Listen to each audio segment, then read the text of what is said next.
For this next part of the podcast, I'm going to dive into the genetics of Huntington's disease. First, a little overview of genetics.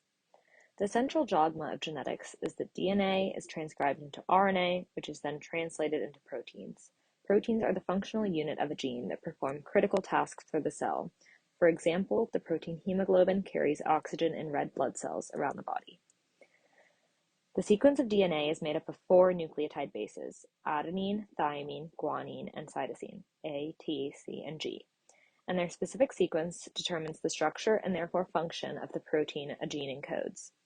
Genes reside on chromosomes, of which humans have 2 copies, one from each parent. There are 23 chromosomes times 2 copies, making 46 total, 2 of which are sex chromosomes. So ultimately, humans have 2 copies of each gene, one from each parent. Genes are present in alternate forms called alleles. Dominance occurs when a single allele of the gene results in a specific physical expression. Recessiveness is when both copies are needed for the physical expression type. So now moving on to the Huntington gene. Huntington gene, or HTT gene, is present on chromosome 4, specifically the short arm. This gene makes the protein Huntington, which has a role in nerve cells, neurons, in the brain. This gene is widely expressed and required for normal development.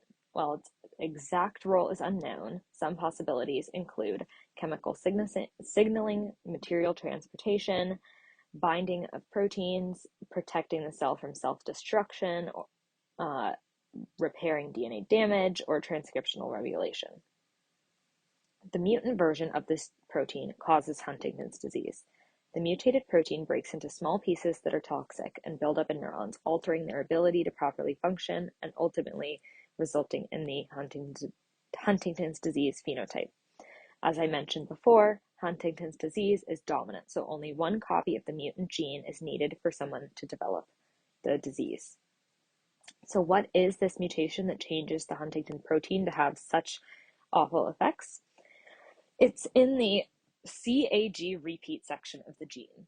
So in the very beginning of the HTT gene, there are repeats of cytosine, adenine, and guanine, CAG repeats.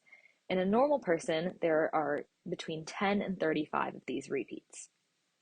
But when there is an increased number of CAG repeats, Huntington's disease will be the phenotype of the person. When there are between 36 and 39 repeats, the disease could be present but will not necessarily be, which is called reduced penetrance. When there are 40 or more CAG repeats present, the disease is almost always developed, called full penetrance. The more repeats there are, the earlier the onset of the disease is. So the CAG length explains between 42 and 79% in the variation of the age of onset of Huntington's disease.